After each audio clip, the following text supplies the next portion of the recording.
മുനമ്പം ഭൂമി തർക്കത്തിൽ ഫറൂഖ് കോളേജിനെതിരെ മന്ത്രി വി അബ്ദുറഹ്മാൻ. ഫറൂഖ് കോളേജും ഭരണസമിതിയുമാണ് ഏറ്റവും വലിയ കുറ്റക്കാരെന്ന് മന്ത്രി. ഇത്രയും വലിയ ചതി ആളുകൾക്കുണ്ടാകാൻ കാരണം ഇതാണ്. ഫറൂഖ് കോളേജും മുസ്ലിം ലീഗുമാണ് ഇതിന് കാരണമെന്നും മന്ത്രി ആരോപിച്ചു. മുനമ്പത്തെ പാവപ്പെട്ട ജനങ്ങളെ സർക്കാർ സംരക്ഷിക്കുമെന്നും മന്ത്രി വി അബ്ദുറഹ്മാൻ വ്യക്തമാക്കി. ഇതിൽ ഫറൂഖ് കോളേജും അതിൻ്റെ ഭരണസമിതിയുമാണ് ഇതിലെ ഏറ്റവും വലിയ കുറ്റക്കാർ.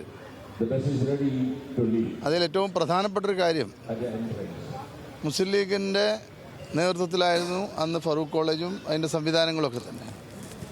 അപ്പം ഇത്രയും വലിയൊരു ചതി അവിടുത്തെ ആളുകൾക്ക് ഉണ്ടാവാൻ കാരണം ഇതുമായി ബന്ധപ്പെട്ട് തന്നെയാണ്. ഫറൂഖ് കോളേജിൻ്റെ മാനേജ്മെൻറ്റും അതിൻ്റെ ഭരണസമിതിയുടെ രാഷ്ട്രീയ പാർട്ടിയായിട്ടുള്ള മുസ്ലിം ലീഗുകാരാണ്.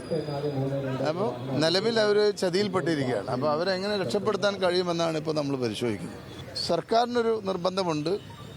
അവിടെ ഇപ്പോൾ താമസിക്കുന്ന ആളുകളെ സംരക്ഷിക്കേണ്ടത് സർക്കാരിൻ്റെ ചുമതലയായി തന്നെയാണ് നമ്മൾ കാണുന്നത്.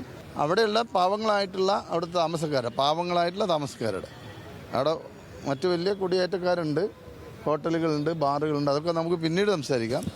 പക്ഷേ അവിടെ താമസക്കാരായിട്ടുള്ള പാവക്കളായിട്ടുള്ള മത്സ്യത്തൊഴിലാളികൾ അടക്കമുള്ളവരുടെ കാര്യത്തിൽ സർക്കാർ ഒരു തീരുമാനം കൈക്കൊള്ളാൻ തന്നെയാണ് ഉദ്ദേശിക്കുന്നത്. അഞ്ജു ജയപ്രകാശ് ഉണ്ട്. അഞ്ജു, വിവരങ്ങൾ. മുനമ്പം പ്രശ്നം പരിഹരിക്കാനായിട്ട് ഇന്ന് മുഖ്യമന്ത്രി വിളിച്ച ഉന്നതതല യോഗം വൈകിട്ട് 4-ന് മുഖ്യമന്ത്രിയുടെ കോൺഫറൻസ് ഹാളിൽ നടക്കാനിരിക്കെയാണ് മന്ത്രി അബ്ദുറഹ്മാന്റെ പ്രതികരണം മാധ്യമങ്ങൾക്ക് മുന്നിലെത്തിയത്. അത് ഫറൂഖ് കോളേജിനെയും ഭരണസമിതിക്കും എതിരെയായിരുന്നു അദ്ദേഹത്തിന്റെ പ്രതികരണം. അവരാണ് ഈ വിഷയവുമായി ബന്ധപ്പെട്ടുള്ള കുറ്റക്കാർ എന്നാണ് മന്ത്രി പറയുന്നത്.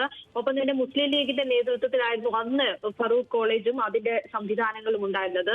ഇത്രയും വലിയ ചതിക്ക് കാരണവും ഇവരാണ് എന്നാണ് മന്ത്രി സൂചിപ്പിക്കുന്നത്.